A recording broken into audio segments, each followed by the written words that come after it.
TSR study পয়েন্টে সকলকেই স্বাগত।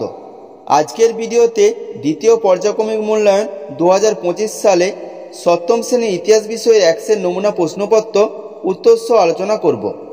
তোমরা সকলেই জানো তোমাদের এই পরীক্ষায় 50 নম্বর থাকবে, সময় পাবে 1 ঘন্টা 30 মিনিট। তাহলে প্রশ্ন উত্তরে যাওয়ার আগে সিলেবাসটা দেখে নাও, কী কী পরীক্ষা হবে। আর ভিডিও ভালো লাগলে লাইক, সাবস্ক্রাইব ও বন্ধুদেরকে শেয়ার করে দিও। কি কি পরীক্ষা হবে সিলেবাসটা দেখো। পরীক্ষা হবে দিল্লির সুলতানি, মুঘল সাম্রাজ্য, নগর বণিক ও বাণিজ্য, এই 3টি অধ্যায় পরীক্ষা হবে। 1-এর দাগ, সঠিক উত্তরটি বেছে নিয়ে লেখো। এখানে 10টি করতে হবে, প্রতি প্রশ্নের মান 1 করে। 1-এর দাগের ক, জাহাঙ্গীরের রাজসভায় ইংরেজ দূত আসেন Thomas Roe, ডুপ্লে, Vasco da Gama. সঠিক উত্তরটি হবে জাহাঙ্গীরের রাজসভায় ইংরেজ দূত আসেন টমাস রো। খ, দিল্লির প্রদীপ বা চিরাগি দিল্লি বলা হতো সেলিম চিশতি, শেখ নাসিরউদ্দিন, ফিরোজ তুগলক নামে সুফি সাধককে। সঠিক উত্তরটি হবে দিল্লির প্রদীপ বা চিরাগি দিল্লি বলা হতো শেখ নাসিরউদ্দিনকে। গ, সুলহিকুল বলতে বোঝায় রাজা, এলাকা, পদমর্যাদা, সকলের প্রতি সহনশীলতা। সঠিক উত্তরটি হবে সুলহিকুল বলতে বোঝায় সকলের প্রতি সহনশীলতা। ঘ, 12, 13, 15 বছর বয়সে আকবর সম্পূর্ণভাবে সাম্রাজ্যের দায়িত্ব নেন। উত্তর হবে 13 বছর বয়সে আকবর সম্পূর্ণভাবে সাম্রাজ্যের দায়িত্ব নেন। নেক্সট কোশ্চেন, চৈতন্য ভাগবত রচনা করেন বৃন্দাবন দাস, কৃষ্ণদাস কবিরাজ, হোসেন শাহ। সঠিক উত্তরটি হবে চৈতন্য ভাগবত রচনা করেন বৃন্দাবন দাস। চ, বিজয়নগরের রাজধানীর নাম হাম্পি, পান্ডুয়া, তুঙ্গভদ্রা। সঠিক উত্তরটি হবে বিজয়নগরের রাজধানীর নাম হাম্পি। নেক্সট কোশ্চেন, আলাউদ্দিন খলজির সেনাপতি ছিলেন বীরবল, মালিক কাফুর, হিমু। সঠিক উত্তরটি হবে আলাউদ্দিন খলজির সেনাপতি ছিলেন মালিক কাফুর।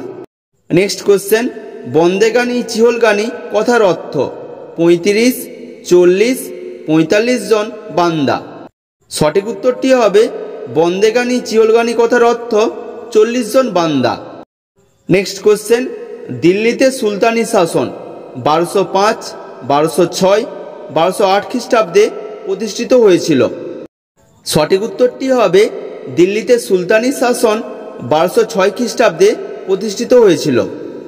নেক্সট কোশ্চেন, আকবরনামা কে রচনা করেন আব্দুল কাদির, আবুল ফজল, বৈরাম খান। সঠিক উত্তরটি হবে আকবরনামা রচনা করেন আবুল ফজল।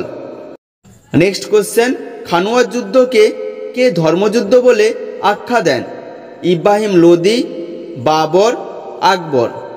সঠিক উত্তরটি হবে খানুয়ার যুদ্ধকে বাবর ধর্মযুদ্ধ বলে আখ্যা দেন। 2-এর দাগ, এক কথায় উত্তর দাও। এখানে 10টি করতে হবে, প্রতি প্রশ্নের মান 1 করে।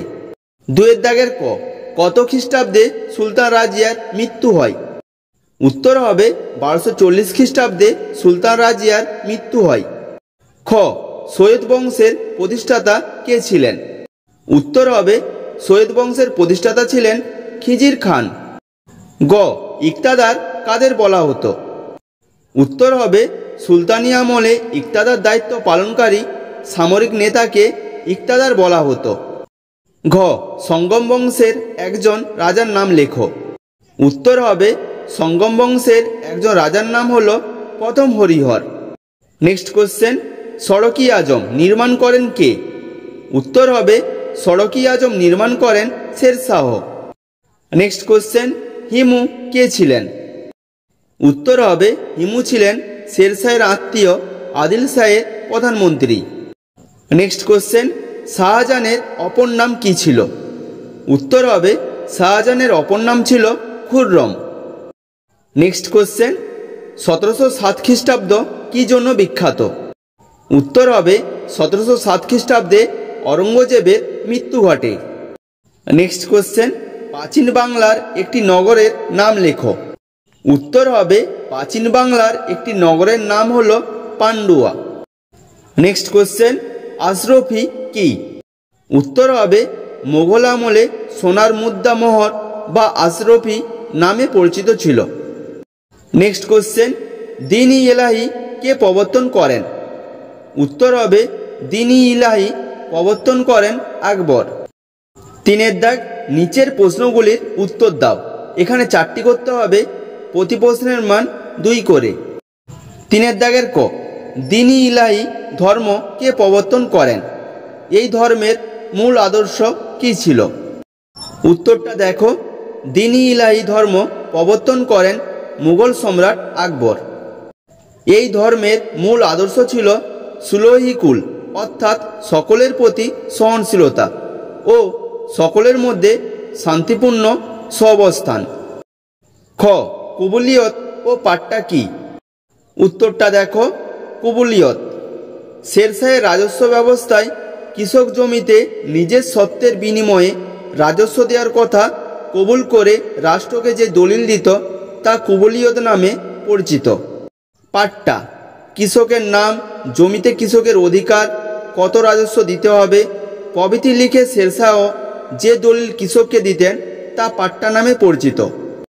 গ, পানিপথের প্রথম যুদ্ধ কবে কাদের মধ্যে হয়েছিল? উত্তরটা দেখো, 1526 খ্রিস্টাব্দে 21 এপ্রিল পানিপথের প্রথম যুদ্ধ হয়েছিল। এই যুদ্ধ হয়েছিল বাবরের সঙ্গে দিল্লির তৎকালীন সুলতান ইব্রাহিম লোদির। এই যুদ্ধে ইব্রাহিম লোদি বাবরের কাছে পরাজিত হন। ঘ, মধ্যযুগে ভারতের আমদানি রপ্তানি বাণিজ্য পণ্যগুলি কি কি ছিল?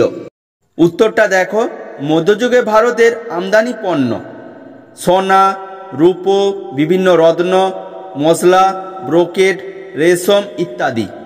মধ্যযুগে ভারতের রপ্তানি পণ্য সুতির কাপড়, রেশম বস্ত্র, চিনি, দুগ্ধজাত দ্রব্য, মাছ, মশলা, নীল ইত্যাদি। 4 দাগ, নিচের প্রশ্নগুলির উত্তর দাও। এখানে 4টি করতে হবে, প্রতি প্রশ্নের মান 3 করে। 4 দাগের ক, দাক্ষিণাত্য ক্ষত অরঙ্গজেবের পতনের জন্য কতটা দায়ী? উত্তরটা দেখো, খ্রিস্টীয় সপ্তদশ শতকে অরঙ্গজেবের আমলে মারাঠাদের শক্তি বৃদ্ধি পায়। ঔরঙ্গজেব তাই দক্ষিণের রাজ্যগুলিকে জয় করার উদ্যোগ নেন এবং বিজাপুর, গোলকুন্ডা রাজ্যগুলি দখল করেন। এই 2 রাজ্য দখল করতে গিয়ে তাকে বহু বছর ধরে রক্তাক্ষয়ী যুদ্ধ চালাতে হয়। এই যুদ্ধের পরিণাম হিসাবে মুঘলদের বিপুল আর্থিক ক্ষয়ক্ষতি ঘটে।